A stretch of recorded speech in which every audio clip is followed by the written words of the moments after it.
All right, hey, what's going on, guys? Welcome back to the channel. Today is the second episode of the Guardians of Twilight podcast. I'm joined today with my good friend, 20Hertz, and today we're just going to talk about some games we played over the year. This isn't necessarily a Kingdom Hearts podcast, more than just a standard video game podcast. So, that being said, how you doing, man? I'm doing great. Yeah, I was excited that we decided to do this because it's, especially since the year was so strange for everybody, but even amidst that, there were a lot of fun games that came out this year. And even games that didn't, but that we played this year that we're going to talk about. And just what we liked about it, if we'd recommend it, that kind of stuff. So, yeah. So, what would you say was like a fun game that you beat this year, just to start it off? Just to start it off, all right. I suppose maybe I'd go I might go chronologically. At the beginning of the year, this came out last year, I believe, but Astral Chain on the Nintendo Switch was something I beat really early in the year. And that game was pretty sweet. I would recommend it absolutely if you're a Switch owner. It's kind of like a JRPG-ish. Not really. It's more linear. It's a far more linear game, but you do have some more open environments. There's a bit of kind of minor case solving, but it's mostly a really refined action combat system that is a lot of fun, and you get to use these legions. They're essentially there's these creatures called chimera that are invisible to the naked eye, the human eye, and then this police force of this city has taken control of certain chimera, and they call them legions. And then you play as a legioness that can control the legions and is used to fight the chimera. And it's a lot of fun. Definitely something that I would pick up. I'd play it in short bursts because I think that there are a few missions that can drag on a bit, especially because the way the game is structured. You get into an area, and then there'll be a bunch of side missions that you can do before going on to your main objective. And there's actually good rewards when you get back to base for doing all those side missions, so there's incentive to do them. But if you do all of them at once, it's going to be a little boring. It's just going to be hours of you doing these side quests. Are they mostly like fetch quests and stuff like that? Yeah, it ranges from your standard, go talk to this person, go fight these chimera, go collect, this interdimensional, these shards or something. So yeah, so that's probably the biggest weakness of the game, is just the over-encumbered areas. You get to new area, you do all this stuff before you actually get to the mission, if you want that experience. If you don't, you can skip it, and the game doesn't penalize you for that. But you're missing out on some good health bonuses and stuff like that. So, but that was that was a really fun. That was, I think, January, and that was a super fun game.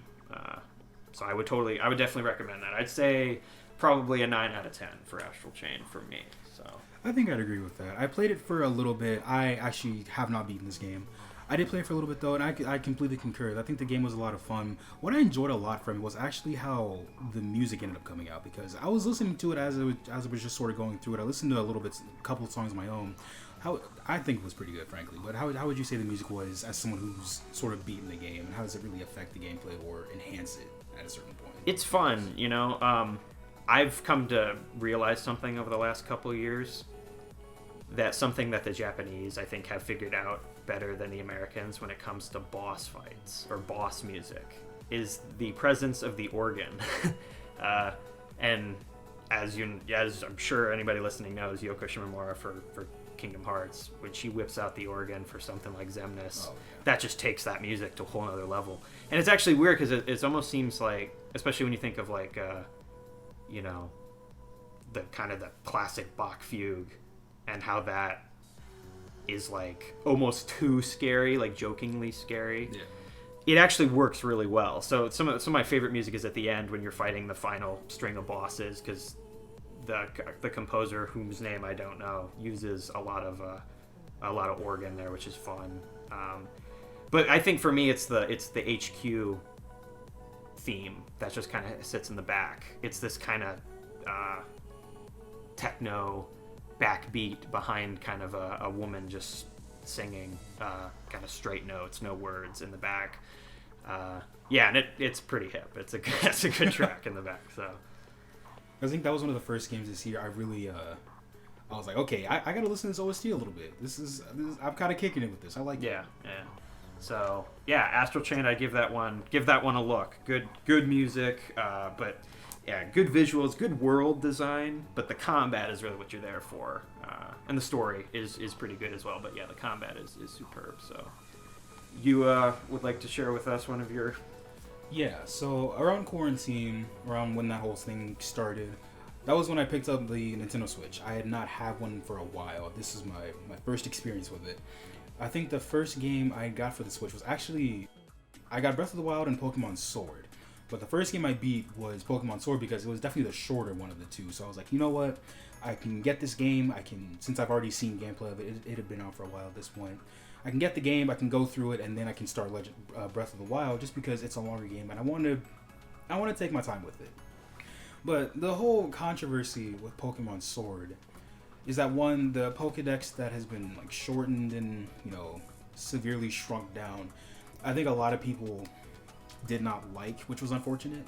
But at the same time, going through the game, you don't notice it because you're too busy exploring the world and enjoying the new areas and stuff like that. And for those of you who have not played a Pokemon game, basically the premise is you go through this new region, you catch the new Pokemon, you battle, and you try to sort of battle your way through the gyms to the Pokemon League to eventually become the champion. So that's the basic premise of a Pokemon game. And I think this one did that pretty well. Because this game added the idea of the Wild Zone, because how it worked before was that there were basically areas where there was grass and you can walk in and you catch Pokemon at random or something like that.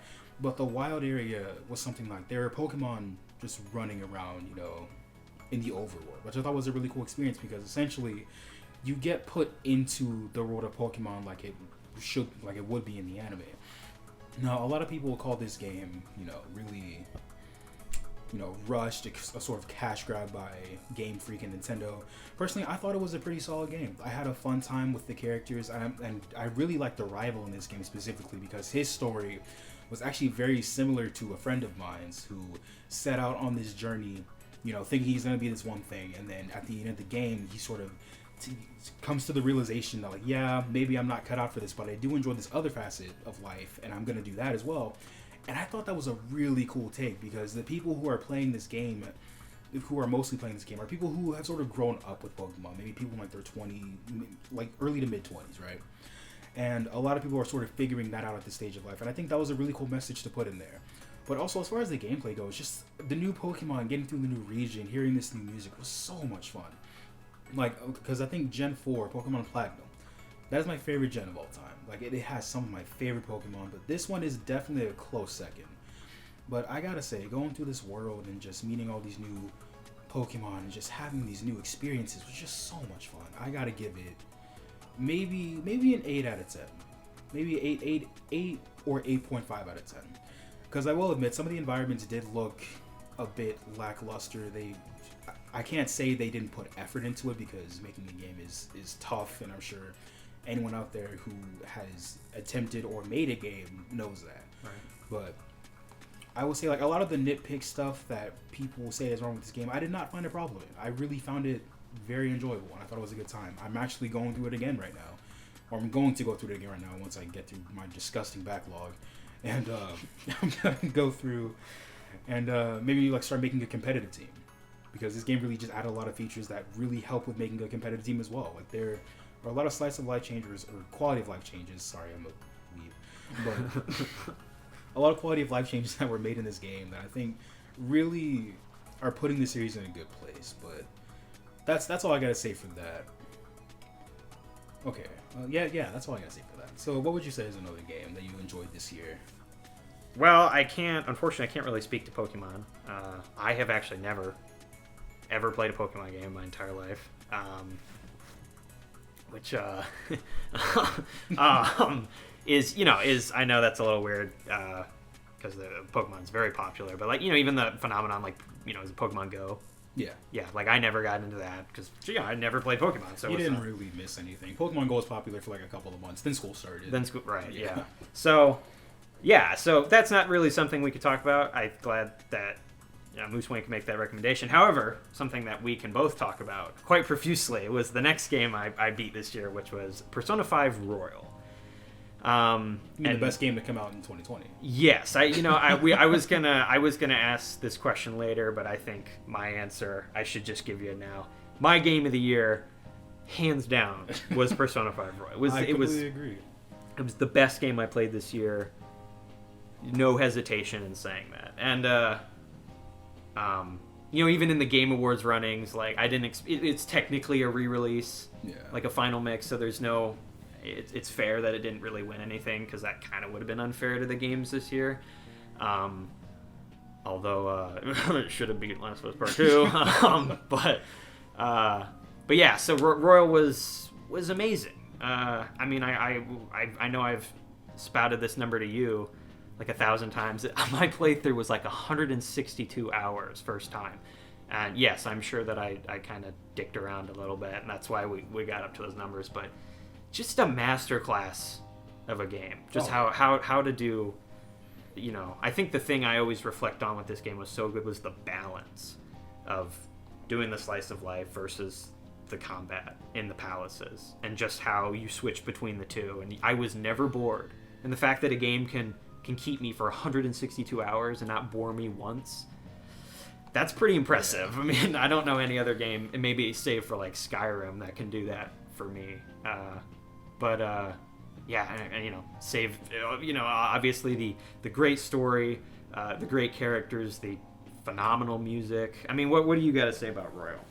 Oh man, speaking as someone who played the vanilla version before I played Royal, I gotta say some of the stuff that they changed was actually like, it was so little, so minute, but it was really appreciated. Like at the beginning, one of my favorite parts in the game is the thing that can just be like easily looked over. Is in the beginning when you're going to the rooftop to meet Ryuji for the first time, or it's somewhere near the beginning of the game. I think it was that moment where you go upstairs and you see Haru talking to Kawakami. That was such a small change, but I tell you, I literally sat at that screen for like 5 minutes just rejoicing, because in vanilla Haru there was no precedent for Haru. She just kind of showed up out of nowhere. I mean, I guess there was that scene where they were at the firework festival and they kind of started getting into the car, whatever. But at that point, there had really just been nothing right except for right before her palace, and just seeing them, take these criticisms into heart and just kind of fix them. It's such a little change that they didn't need to make, but it was just that was when I knew. I was like, yeah, this is gonna be a good game. This is something special. Yeah, I mean, even I played about 20 hours or so. Yeah, we played it together. We played the base Persona 5. After you'd already beaten it, and I played it for about 20 hours. I think I got to like Madarame's boss fight, like right before. Something like that. Yeah, and so even I could tell, particularly the gameplay changes, like guns actually being like a viable option in any battle, the replenishing the ammo every time you're done with a fight, or even something like the grapple hook, which realistically is unnecessary because it's not like you can use it kind of by your own volition. Yeah. But yet it still was a lot of fun. Especially like you get to like Kanashiro's palace and there's that one grapple where Joker swoops down right above the money. And like you can see like the money fly up or whatever as he goes through. So basically it was just a way to make Joker that much more badass and also kind of appease Smash fans, I suppose. But yeah, just And the one thing we have yet to talk about, one of the biggest additions in Royal, Showtime attacks. Oh my lord. They were just so good, all of them. It sucks because when I first played it, I finished Kasumi's Confidant late, and I didn't get to see her Showtime attack. Yeah. Until much later, and I was so upset because we were talking. I think it was after you had finished the game. Yeah. And you were like, oh yeah, Kasumi's Showtime attack was great. And I was like, wait, she had a Showtime? Yeah, right. Well, it's a little, it's that, honestly, if I was to, I'll offer two brief criticisms of Royal. I know people criticize the difficulty because myriad truths. Some of the DLC personas are a bit overpowered, quite overpowered. Yeah. So, for the people that every time they see a challenge, they do whatever it takes to beat that, they're going to have an easy time. They're just using every tool at their disposal to beat a boss fight. But I would say, too, like what you talked about with Kasumi Showtime, some of the added month you get, so you essentially get the month of January added in Royal. It's all great. It's all amazing. It's some of the best parts of the game, but it's at the end of the game. Yeah. So you don't get as much time as maybe you'd want. So something like, you don't really get too terribly much time to finish Confidants and get showtimes and new personas and stuff like that. So yeah, that could be maybe one thing is like, everything they added was great, but it just came maybe a bit too late. Yeah. Like it needed to be a bit earlier. But. And what sucks about the new semester is that there are some confidants that don't exist after the base game, after you finish the base game. Like the politician. I can't remember his name. I call him Japanese Bernie. The street orator or whatever they call him. His confidant does not exist because the election is over at that point. Which I thought was it was interesting, but it's kind of annoying, Yeah. But again, the 8th Palace was fantastic. 9th Palace. 9th Palace, my bad. I mean, I know the number 8 technically is a little weird. So, but the new boss that was added in Royal, if you haven't finished the game, definitely worth it. I gotta say, it's not my favorite palace. That still goes to Shido. Agreed. Shido's is great. Yeah. But still, just like the pure the cinema, or not cinematography because it's not a movie, but just how cinematic it was, how over the top, how dramatic it was, sort of everything on the line, and that's as far as I'm going to go into that. It was just so good. It was so beautifully created. But I still gotta give it to Shido. Because and this gets me to the idea of some stuff they added to new boss fights, or to older boss fights, I guess. They added a lot of stuff to older boss fights to sort of re-energize them. Like for example, there's a new phase in Shido's fight that really took it to that extra level, which I really liked.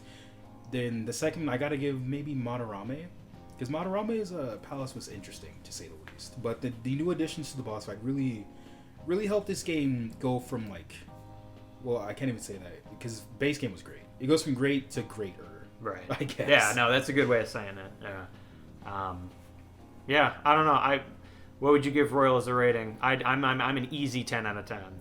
I gotta give it a 10. That was honestly, I think all the stuff we talked about were sort of subjective flaws. Yeah. I mean, this is I think, depending on how you look at it, this is a flawless game. Also, one thing we have yet to talk about is the music. Oh. It's the new tracks that we're at. Yeah. They're great. Takeover was a bop, alright? Takeover is great. Last Surprise is great. I'm glad they still kept it in there for certain scenarios. I'm glad because I would have been a little hesitant to replace Last Surprise. But I feel like the music that was added in this game was also really good. I had a great time listening to it. Takeover took me a bit. I was a little apprehensive because, alright, who's this person that replaced Last Surprise? Right. Who do you think you are, kind of thing. Yeah. But as it kept going, it warmed up to me a little bit, you know? But how would you say the music was in this game? It was great, yeah. I mean, of course, as Moose Wayne hinted at, this was my first time playing the game. Except for 20 hours on base Persona 5. Royal was my first Persona 5 experience. So I got to experience all of the music and then all the Royal music at once. And yeah, some of the Royal stuff really stands out, particularly No More What Ifs. Oh, yeah. How could I forget? Yeah, that track is so smooth.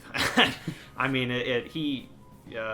Shoji really went out of his way to pump the music up. It was, but it's honestly though, a lot of the tracks that show up they're not as epic and as maybe the base games. There's a lot more tracks that mean something a little bit more than the base games tracks did. Particularly certain boss music at the end of the 9th Palace, right? If you've played it, you know what we're talking about, but we won't spoil any of that. But that track, is phenomenal. Yeah. And so it was a great addition, and how some of it shows up in the game as well, No More What Ifs. If you go to the jazz club, that plays when a singer's there, I suppose.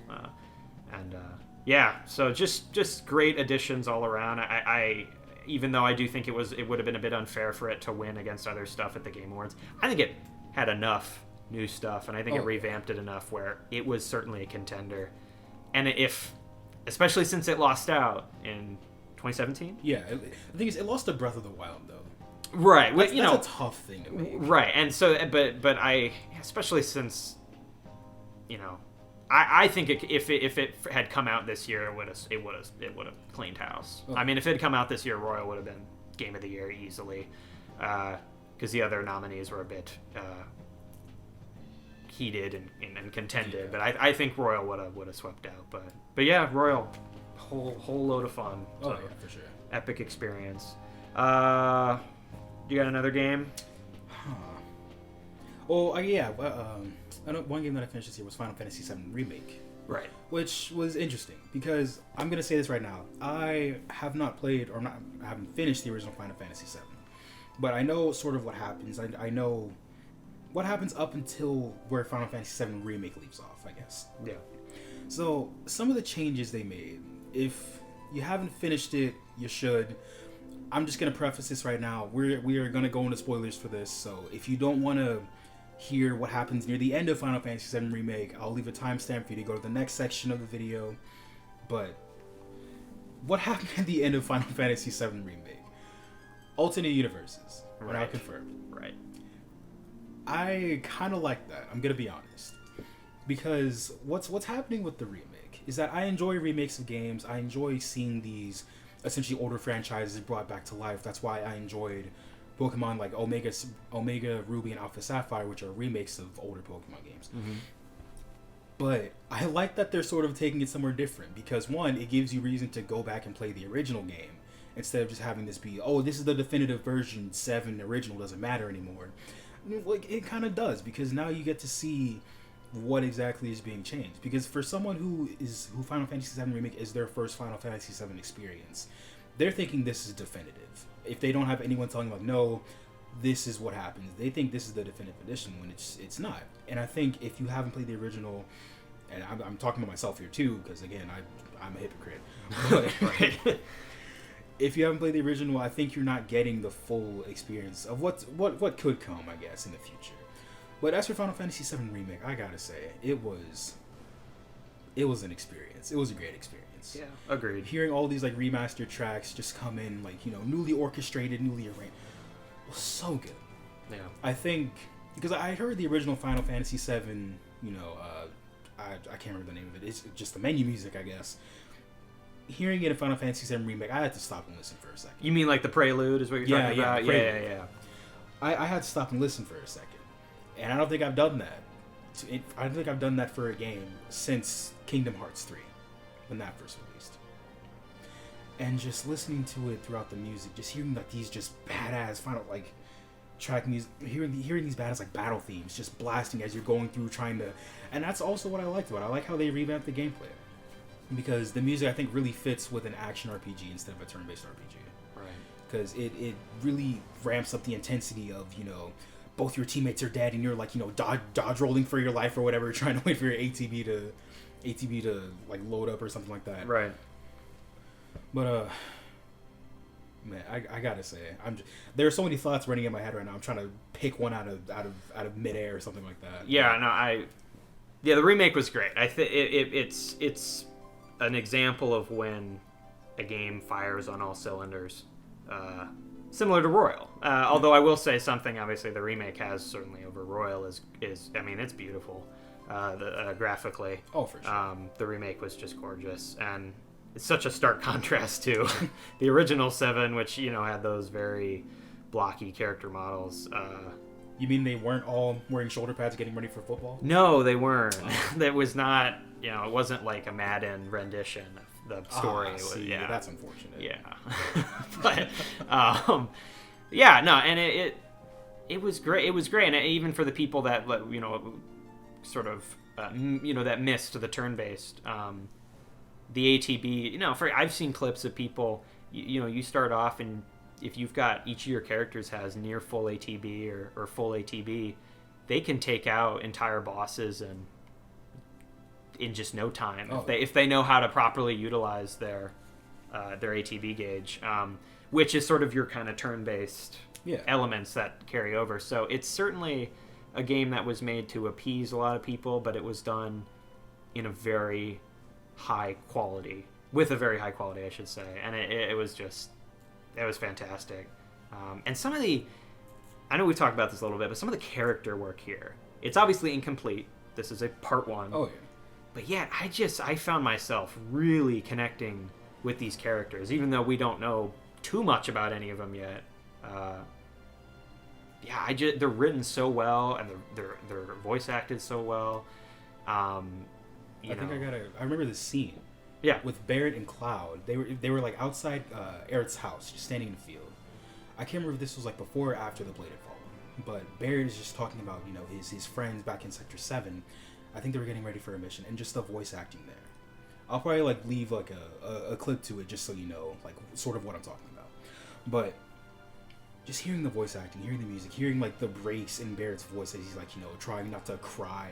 Right. And just hearing like this sort of man trying to keep it together because he knows the impact he has on people. Just hearing all of that through this character.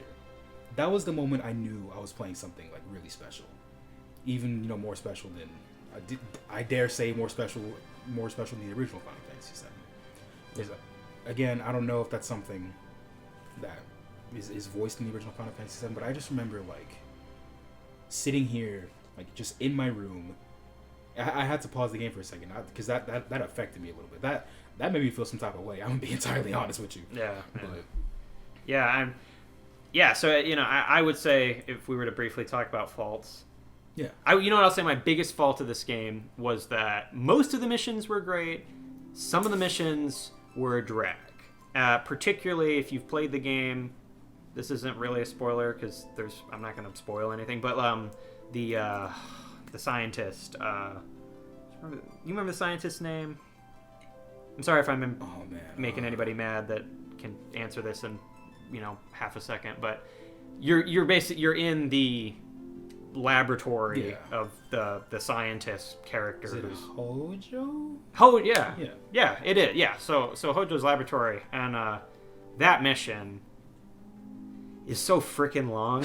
I mean, it is nearly ridiculous. And there are a few missions like that. Like what was one earlier in the game? Like when you're under the plate or you're above the plate, you're like you can see the below plate sector below you, and you're kind of on these rafters hanging below the plate. Yeah. And it's like, we got to go to sectors A, B, E, D. It's like, and that's the whole mission. It's you just moving around and fighting monsters that entire time. And when Tifa and Barrett are listing off, all you have to do is just like, ugh. And then you think, like, is it really going to be that long? Yes, it is that long. It is. So, yeah, that was where clearly expanding a portion of the game that was only originally like 6 hours to 40 plus hours. You're going to have problems like that, and they definitely did. But besides that, I don't know. I'd say I'd give the remake a 9 out of 10. Okay, that's what I would say. I think I give it about an 8.5 or a 9. Nice. Okay. What would you say is your favorite part of the game? Favorite chapter? I guess. Favorite chapter. Oh boy. Or favorite chapter, favorite part. I have a specific chapter in mind, but you do, yeah. That's hard. I would have to say probably. Actually, yeah, it's probably when you're going through the Shinra building at the end of the game. Yeah. I don't know the specific chapter. It's before the lab, before the very end, but you're getting to kind of go through the museum part of the building, like jumping on lights and stuff like that. Yeah, and then you get to go into that they do the cool CG cutscene where you're in the VR, not VR, but like the 360. Yeah. And they're getting kind of the backstory of the planet explained to them. That was just really cool, and that is a section I have played through the original, which goes by like that, super fast, and they really made that special. So that was cool. That was probably my favorite moment in the game. Okay. I'd say. What was yours? Oh man, I gotta say probably chapter 4 actually. It's when after you're going through with Jesse, Biggs, and Wedge, and you end up at Jesse's house. Right. I don't know how long that was in the original. Like, that didn't exist in the original. That didn't exist in the original. No. See that all the expounding upon Jesse, Biggs, and Wedge was non-existent in the original. See, because I really enjoyed that. Like, was it great combat? Was he, like the epitome of combat in Final Fantasy? Like, no, it wasn't. All right. But I love just expanding on. I have a thing. It's a weird thing. Main characters, cool, fine, whatever. Don't care. I like hearing about side characters because I feel like a game, if you develop the main characters well, that's perfectly fine. Like, that's great. But if a game can get me to care about its side characters just as much as its main characters, I feel like you got something really, really interesting there. And I enjoyed hearing about Jesse's backstory and meeting her parents. I enjoyed spending time with Jesse, Biggs, and Wedge as a trio where you're essentially sort of fourth wheeling as Cloud. And I just... Even though Wedge is already third wheeling, yeah. So you just wheel off of Wedge, yeah. Because it was just seeing those three interact with each other and just having that one little slice of life moment before everything just goes to hell in the next mission. Right. It's just so much fun, and I don't know, like in an action game, it's weird that I'm asking for slice of life from a primarily action game. It's a little weird, but I think that's what really makes me invested in the game because, like, for example, going back to Persona 5, the combat is great. Like, there's no denying that. Yeah. But what made me enjoy the game was the stuff outside of that. Doing confidants, doing, all the social links, going through and meeting new people and just running around town and listening to like Beneath the Mask for like 500 hours. Right. Like that's what makes the moment. Like that's what makes games for me. Yeah. And that moment in chapter 4 was just a great moment where I really started to care about those three in particular, I guess. Yeah. But yeah, so let's see. What's another? So some of these each of us have only played by ourselves. Yeah. So we won't spend too much time. We both played the remake and P5R, so we talked about this quite a bit. But Final Fantasy 15, the Royal Edition in particular. I never played this game. I am very aware of the controversial history of this game when it released in 2016, I believe, and how it wasn't quite what people wanted. Wasn't the outstanding Final Fantasy game that everybody was hoping for. All I gotta say is I would not pit Final Fantasy 15 versus 13. That's all I gotta say about that. Yeah, that's funny. That's a good one. Yeah, that's why I said it. It was, it's something I would recommend. Regardless of what you heard about the original, I think the dev team, I think it's pretty understood by everybody that 15 was, from what I've heard, was pretty rushed in its development cycle, because it just had to be redone and revamped kind of in the development cycle so many times. But I think that now that they spent a couple years adding episodes and scenes, and then they re-released the Royal version, which is what I played for the first time. I think the game's pretty good. I connected with it a lot more than I was expecting, and I think when you talk about the story now, I mean the story now with the episodes and with the new scenes and the world and the graphics are pretty good. They're not amazing, but they're pretty darn good. It's a really solid game. I know the combat lacks a little bit, and I know that technically it's a bit sloppy. Not a bit. It's fairly sloppy. It's certainly not like a Bethesda RPG, like cars or like a Cyberpunk, right? But it's nowhere near that. But it was really solid. So I would say anybody, if you see 15 on sale, not base 15. Don't get tricked into it like I did, accidentally buying a copy at GameStop. I asked for the Royal and they give me the whatever. But I would pick it up if it's like $10 or so, like around there. Totally worth it with all those episodes interspliced, and so something that I personally got through and would recommend. I'd say 8 out of 10 for me. Sorry. For 15. So low 8. I'll specify. So like an 8.332. More like a high, I guess under 8. Maybe like a 7.97. Yeah, like a 7.97. That's percent. No. Yeah, so that I would go check out 15. If you want something to play, if you got nothing to play, it's a really solid experience. What's another game that you played this year? One game that I was actually kind of late to was Near Automata. Okay. It was a fun game for the most part. I heard really great things about this game. Like, this is one of the best RPGs of this generation. This is like a Square Enix masterpiece. It's like, I was like, okay, let's check it out. There are, again, spoilers if you haven't finished the game, but there are a couple of routes you can play through. You have 3 playable characters to go through, and there are a couple different endings. I think there are actually 26 different endings, one for each letter of the alphabet, which is actually interesting. That is interesting, yeah. We'll get into that later. But all in all, I gotta say, it was a pretty fun game. It was a pretty good open world RPG, which I think was fun to play in. The music was really good. Mm-hmm. I had a great time listening to it.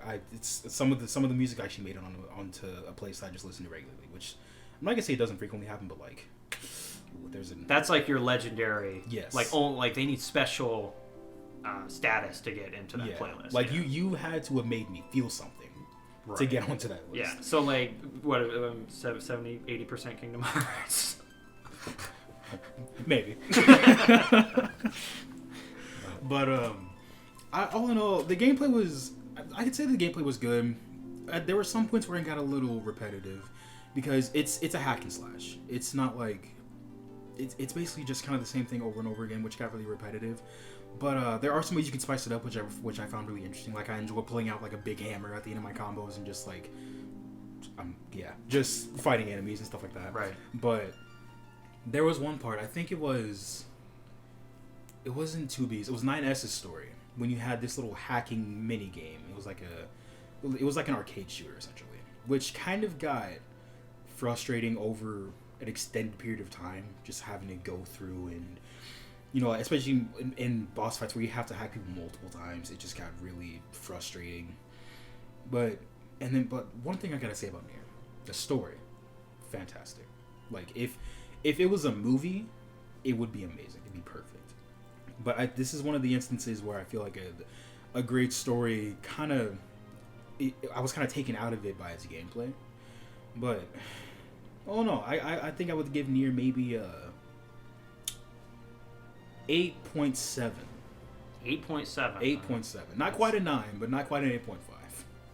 That's quite the strict rating. Although I suppose we did. What did we give? we gave Royal Edition FF15 an IGN 7.97.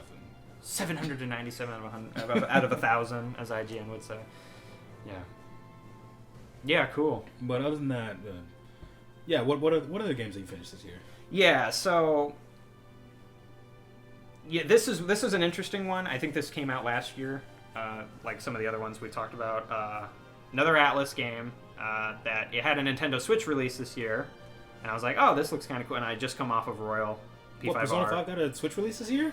Nope, no, it didn't. Unfortunately, I don't know what the hell Atlas is doing, but also Atlas, if anybody happens to listen to this. For the love of God, release Persona 4 Golden on anything other than PC. I can't play it right now. Just put it on PS4. I want to play it so bad. But not going to waste any more time with that. If you're listening, please sponsor this. Yes, please. But Catherine Full Body. Sort of a Final Mix version of Catherine that came... I don't know when Catherine came out. Early. Was it 2017? I think Catherine came out at the beginning of the decade. If I'm not mistaken. I think Catherine is a bit of an older game. Oh, it is? Okay. Not the beginning, maybe like 2013, 14. I don't know the specifics on that. Don't take my word for that. But Full Body is like a Final Mix version of Catherine. And I will say, out of all the games on this that I have played this year, that was the weirdest. It's a weird game. It's like puzzle, like block puzzle plus like climbing block puzzle plus like social, like dating sim. With also a really interesting story. It's really weird. Like, the only thing I'll say about Catherine Full Body is just don't have, if you're younger and you're still with your parents, don't have your parents around watching you play Catherine Full Body, because it is certainly not the most appropriate game. It's basically the Food Wars of video games. Yeah. Yeah. Yeah. Actually, yes. It's the Food Wars of video games. Which, if you haven't seen that, don't watch that in front of your parents. Yes, yeah. So, but you know what? It was actually really fun by the end. I think there's a multiple endings to the game, like 15 or something like that, and I got the best ending, the absolute best awesome ending, and I really enjoyed it. It was actually really fun by the end. It was a cute little game, and if you're big Atlas fans, there's a lot of Easter eggs in the game you'll enjoy. So if you're a big Persona fan and you haven't tried out CFB, maybe wait till it's on sale. I think its retail price was like $50 on Switch. I wouldn't say it's quite worth that. Maybe like 30 to 40. I would pay 30 for it. More than that, I'm not so sure. So that's fair. So yeah, if you want to pick that one up, that one was a whole lot of fun. So definitely recommend. I would say I didn't give a ranking. I'd say like a 7, like a high 7. No, you know what? I'll let the charm get to me. I'll let the nostalgia get. I would say it's an 8. I give CFB an 8 out of 10. Yeah. So I think we have been neglecting one elephant in the room. One oversized musical final mix lacking elephant in the room. In Kingdom Hearts Melody of Memory. Yeah. We both finished this game. And I gotta say, I was not really expecting much from it. I'm gonna be entirely honest with you. I had high expectations of it as the first rhythm game because I know they wanted to do this for a while. But I gotta say, it was worth it. I think it was pretty good. I had a good time with it. There's definitely a lot of replay value in also being the first Kingdom Hearts game on Nintendo Switch. And also the first Kingdom Hearts game to feature an online system is what's really big to me. Mm-hmm. But I gotta say, even with the minimal story content that we got from it being a game instead of a Kingdom Hearts game, I gotta say I got a good time out of it. Going through and just basically just re-experiencing the series as a vet. Like, okay, there are two ways you can experience this game. Me as a veteran of the Kingdom Hearts series, just going through and just kind of reliving it. One, it saves me the time of going through and playing back every Kingdom Hearts game. Like, right. I love Melody of Memory for that. Yeah. But just like some of the songs that I had actually kind of, I won't say forgotten about, but didn't really experience as much in the games. I think it was really fun, like re-experiencing those songs again. Like for example, like the both recoded songs in the games. I think it was fun going through that. Yeah. But the story content, again, this will be spoilers for Melody of Memory. But the story content for Melody of Memory, it was, and I know that we knew we weren't gonna get a lot of story content for it. Right. But overall, I gotta say the quality of it was solid, even though the quantity was lacking. Yeah, it was all right. Like it certainly, I wish just that it had been communicated. I know they got to make money. Unfortunately, all these big companies got to make money, and I know they want to get us hyped up so that we'll think there's more story than there is. But I would have appreciated a little like heads up from Nomura, just being like, this is a rhythm game, 98%, with a little dash of story in there, which is what it is. It's a bridge to what we'll get in the future. Yeah. It's more of the bridge that started in the Limit Cut in Remind. Yeah. And it's kind of and I think that I would hope at least and think that anything after what we saw at the end of those cutscenes because this is like the other side of Limit Cut, you know? Yeah, basically, yeah. So the story stuff was fine. I think you're right. What we got was good.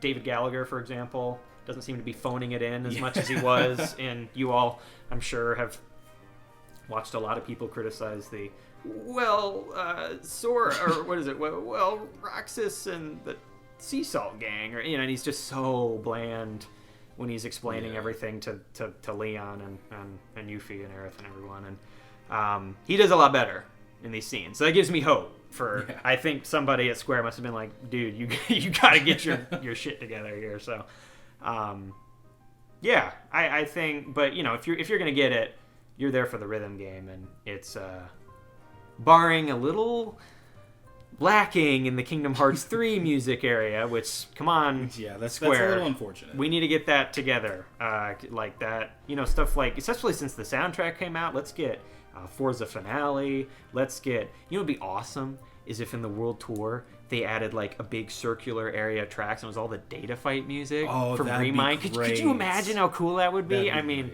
Or the fact that like, Yazora's, like, was it Nachtflugel? Yeah. Isn't in it? Like, they have Rage Awakened, one-winged angel, and then the other promise. Like, I'm sorry, was Roxas a secret boss in Kingdom Hearts 2? No, it was lingering. It's well. okay. He was the final boss of Recoded. It's fine. Oh, see, that's what That's actually the third Recoded song. The third, yes, it's the secretly the third Recoded song. Yeah, I think they screwed the pooch a bit on the 3 music, because there's so many good tracks, but everything else was really solid. Yeah. So, what would you give Melody? That's interesting. Because it's hard, because it's not a traditional, obviously, KH game. I feel like I've been giving out a lot of the same score, but I would probably say an 8. That's fair. Yeah. I think, as someone who sort of like dives into lore a little bit more than I used to, I'll probably give it like an 8.5, because the way it's set up the rest of the series, with, you know, the alternate universe, and with, you know, Mickey going to college, all those things, I enjoy how it's set up the rest of the series, because like if you compare it to games like let's say what games like setting up from, I guess, Kingdom Hearts 1 to Kingdom Hearts 2, Chain of Memories, I guess, was really the first only bridge game we've had. Yeah, I mean, technically, like, depending on how you play through the series, Rechain is your only bridge game between 1 and 2. Yeah. You know, I have 358 as my second, but I know some people don't do it that way. So. Or I guess the really only fair comparison would be the games coming after Kingdom Hearts 2, because that was really the end of that. If you want to call that section of the Dark Seeker saga, Kingdom Hearts 1 to Kingdom Hearts 2, like a thread, I guess. I just refer to it as the first half. Yeah, you know, that's 1 fair. Rechain, 358, and 2 are like the first half. BBS Recoded, DDD 0.2, and then 3 are sort of your second half. I just think it's interesting because we really don't know where we're headed, I guess. Because with this, I think right now, because we like, since Birth by Sleep, we already knew Master Xehanort. We already knew we were going to have to face him. Right. We already knew he was going to be the big bad. Mm-hmm. But I think with people like the Master of Masters, where we're not really sure of what's going on with him. Like, there are a lot of things we can get into. Yeah, and I just as my general PSA, just revel in this fun time of uncertainty. Yeah. Okay, there are a lot of people out there that are saying they know stuff or that they're so sure. It's fun to theorize, and I'm happy that people are theorizing, but, you know, have a little fun in this moment of, like, we don't know what's going to happen at all. Like, let's not take... And I'm kind of speaking out of my left butt cheek as someone who theorizes quite a bit frequently. Right. But let's remember, like, we're here to have fun. Yeah. You know, we're not here to... Like, it's fun to theorize. It's fun to, like, you know, bring theories to someone else and just sort of, like, you know, talk about, oh, it'd be cool if this happened. It'd be cool if this happened. Right. But at the end of the day, these are theories. Because I've seen a couple of, let's just say, negative things around the community when it comes to theories. But all in all, we're just here to have fun. I think Melody of Memory provided some really good segues to the next saga. And I think it left it open-ended enough to where, like, we can have a good time, like, just sort of discussing on where it can go. Yeah. And that was a very roundabout way to say I give Melody of Memory an 8.5. That's right. Do we have a couple more we want to talk about? Because I got maybe 1 or 2 that, at least in terms of, like, I'll pop one out there as, like, one that I just very recently completed. Yeah. Which, for any of you Nintendo Legend of Zelda fans, Age of Calamity. So Hyrule Warriors Age of Calamity, I just beat just about a week and a half ago. That was an interesting game. So for any of you guys that have played Breath of the Wild, it's sort of supposed to be the what happened 100 years before. And I'm not spoiling anything. It's very recent. It's a nubile game. I don't want to, so it's very unlikely anybody knows exactly what happens, especially if they're saving themselves for it. But I would say it was pretty solid. There's a lot of people out there that criticize. I've watched a lot of reviews. A lot of people say, we really didn't like the story. The gameplay was there, but it had too many frame rate problems, and then we didn't like the story. I would disagree. Not with the frame rate problems, because, when you hit off special attacks, there's almost always a frame rate dip, with some more than others. Like Link's spear special attack will always have a frame rate dip, but then, like, Rivali's won't ever. Like, I paid attention. Rivali's special attack nearly never has frame rate drops, so I don't know if it was like the explosion effects make it so that kind of hides what's actually on screen, so it lets the frame rate. I don't know. So like catch back up with the game. Yeah, I don't know how game development works. I'm not, I just play them. But yeah, I would say anybody that like was apprehensive about that, because I know, like I said, that game is still kind of new, I would go get it. I think if you've seen a lot of these reviews, people saying I don't like the story, or excuse me, people saying that the story wasn't good. I think it's more they don't like the story. Not that the story is amazing, but I think the story was fine, and I think that it's kind of a lot of fun, and it's a nice little. I'm trying to think of the good word here. A nice little. Maybe diversion would be the right word. It's very entertaining. It maybe won't be exactly what you wanted, but I would just say if you get it, just roll with it. It's a lot of fun. There's a bunch of playable characters. I mean, yeah, so it was a really solid game, and it takes a while too. I mean, I popped in about 56 hours into my first playthrough of it, and it's a game where you fight the same enemies and use the same combos. And yet I'm able to put that much time into it. It just has a lot of characters which help with that to keep things interesting. And yeah, definitely would recommend Age of Calamity. I'd give that I'd actually give that a 9 out of 10. 9 out of 10. Yeah, I know a lot of people would disagree with that. I saw a lot of 7s, but I really liked it. I thought it was a nice kind of counterbalance to Breath of the Wild. Breath of the Wild's sort of more somber, depressing tone in this post-Calamity world, as opposed to Age, which is like bombastic and victorious, and you definitely get the impression when you play it too that the developers, Koei Tecmo and Nintendo, really cared about this game. Because even if it's not what you wanted, I think most fans would be able to recognize that they put a lot of time into Age of Calamity. Clearly so much that it delayed Strikers till next February. So, yeah. But that was probably, I think that might be the last like significant game that I probably played this year. Okay. Was Age of Calamity. But do you have anything else? I guess going on with Nintendo, I finished Fire Emblem 3 Houses for the first time this year. Oh, okay. And I gotta say, I was not expecting a whole lot from it because this is my first tactical RPG. But I gotta say, I think I would go so far as saying that Fire Emblem 3 Houses is the Persona 5 of Switch, on the Switch. Okay, yeah, all right. Because it's kind of structured the same way, except, you don't go day by day like you do in Persona 5. You actually go week to week. So every month you get like 4 free days. Right. And the week is spent basically... before we do that, the basic premise is that you're a professor in this sort of like monastery. Mm-hmm. And, you're basically half of the game is teaching these kids, you're just being a professor. But also, being a warrior and fighting for the church and going through all this other different stuff like that. Right. But, so the week is spent after you're done teaching your students, raising them to, get to these certain classes and stuff like that. The week is just, you run through it, and then you get to see the effects on the training. So that's basically what the whole week is. Mm. But I gotta say, I was not expecting to have a lot of fun with the gameplay, but it's really fun. It's basically, the gameplay in this game is basically just anime chess. And I love it. I loved every second of it. So is it like... So it's like isn't there a specific name for that type of... I know there's a specific name for that type of combat. What is it called specifically? Do you know? It's tactical RPG. Tactical RPG, yeah. I haven't played one of those games. I think the last time I played one of those was like a Lord of the Rings game on PSP or something. But it was still fun with that style? It was really fun.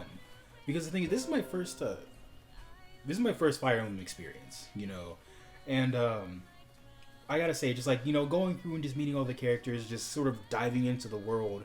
It like I said, it is essentially Persona 5 of Switch. Just, I gotta say, I didn't really like the characters as much as I did in Persona 5, but they still do a great job of introducing them because they have this sort of, it's kind of like a confidant thing, I guess. They call it support, which, gives you, well, I guess it is kind of like a confidant thing because it gives you, bonuses in battle. And buffs and stuff. Yeah. So, like, getting to know these characters and just getting immersed in this world was just a really fun experience. Plus, the music, it's not my favorite game. It's not my favorite soundtrack, but it's still really solid. I would probably give the game as a whole, maybe... another 8.7, maybe 8.8. I don't know. I feel like being finicky today, but but I would say it's more than 8.5, but not necessarily 9. So if you see it on sale or something like that, I would definitely pick it up. It's definitely a good investment if it ever goes on sale. Yeah. Honestly, though, I still think it's worth $60 because the thing is, I spent maybe 70 to 80 hours in it, just completing one of the stories, and there are 3 total paths you can take. So there's definitely a ton of replay value. And each one has you're basically in these houses, Fire Emblem 3 houses. Right. So you basically go through like different houses with different characters. So when you play one, that doesn't necessarily mean you've beaten the game because there are still 2 other full experiences to be had. Yeah. And I actually take that back. I do recall looking on the eShop. I think, at least for the Game Awards sales, I think Fire Emblem was like 33% off. So I take that back. They did have it on sale, but it is Nintendo. They aren't always very generous with. That's fair. Even games that have been out for 4 years, like I'd be hard pressed to see anybody being able to get their hands on Smash. Yeah. The thing is though, like Smash, I don't know if I could say that it's like it came out a couple of, but it's like with how popular it is and like still getting updates. It's like it's still getting a ton of DLC. True. Yeah. But yeah, that's a good point. But yeah, so those were just some of the games we played this year. We thought were a lot of fun. I know we sort of already did half of this, but what would you say was your highlight and maybe the game that like your game of the year and maybe like the it was still really good or still good but just was the weakest. It lacked that special something. Yeah, that secret formula. Exactly. So anybody don't I hope you weren't on YouTube trending about a week ago to watch that video because that's besides the point. Anyway, yeah. So what do you game of the year? I like we said, it's Persona 5 Royal. Yeah, I'm just without a doubt.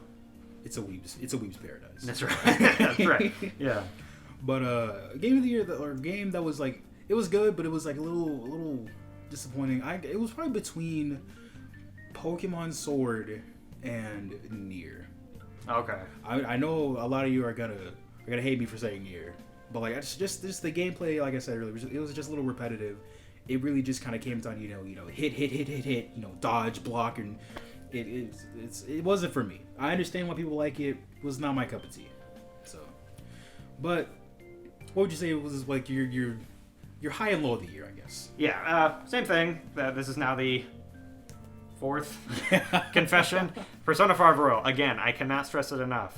Even if you were a fan of the original, as Moose Wayne has explained, you will still love it. And I can say, if you've never played Persona 5, buy Royal. I think right now, what was it like? You can get the Ultimate Edition. Yeah, for $35 on the PlayStation Store for $35. That's all the extra DLC they added to Royal. You can get everything for $35. I would go buy it immediately if you don't have it. That is definitely a steal. This is almost basically a sales pitch. We paid $60 for. I'm not gonna say base or base Royal. Base Royal, yeah. But yeah, this is basically me almost giving Atlas free advertising. I would say if you have never played the game, go buy the $35. Yeah. You will not regret it. You're gonna get your money's worth. Low point of the year is actually one I didn't bring up, but this came out, I swear, like 3 or 4 years ago. It was Mirror's Edge Catalyst. I only paid about $4 for it. It was on sale a couple weeks ago, or actually like a week and a half ago. It's only took me a couple days to beat, but that game certainly could have been a lot better. If anybody had played that game, it was sort of a reboot of the original. I thought it was a prequel. I was completely wrong when I finished it. It's actually just a reboot of the original Mirror's Edge. And it played really well. The free running and parkour was amazing. It was far and away the best part of the game, but the story is just, they got so close with this world, this dystopian, really beautiful city, huge buildings, and you're sort of on the rooftops, so you're these runners, and it just kind of fell flat. Like if they had spent another 6 months or another year refining the story, getting maybe a better writer, and then really world building a lot more, it could have been something people would still be talking about today. But unfortunately, you don't hear about it anymore because it was just kind of and so since I was excited to try that out because it was so cheap, and it was a little disappointing. So that was those were my high and lows. So there you go. There are some of the the games we played this year. I hope you take some of our recommendations or enjoyed our opinions on everything, because this was, although it was a weird year, it was still a very good year for gaming. It was a lot of fun. Stuff like the remake, or something we didn't beat but are both still playing, Ghost of Tsushima. That's another great game. So yeah, it was a really solid year. Yeah. So, but yeah, that's gonna be all for this podcast. If you liked or disliked some of our opinions, let us know down below in the comments. We'd love to hear some of the experiences you had in 2020. But that's going to be all for today. So if you like the video, make sure you leave a like. Make sure you comment below. And if you want to talk to me or 20Hertz one-on-one just to talk about some games and stuff, join the Guardians of Twilight Discord server. Link will be down below in the description. I'll make sure to put it there. And if you like what you see, you want to see more JRPG content from this channel, make sure you subscribe. Turn notifications on. We're definitely pushing towards 1,000 members of the community, and we would love to have you here for the experience. So that's going to be all for today. But I'm Moosewayne1 with my boy 20Hertz here. I gotta give him a huge shout out for joining me. But that's gonna be all for today. Peace out.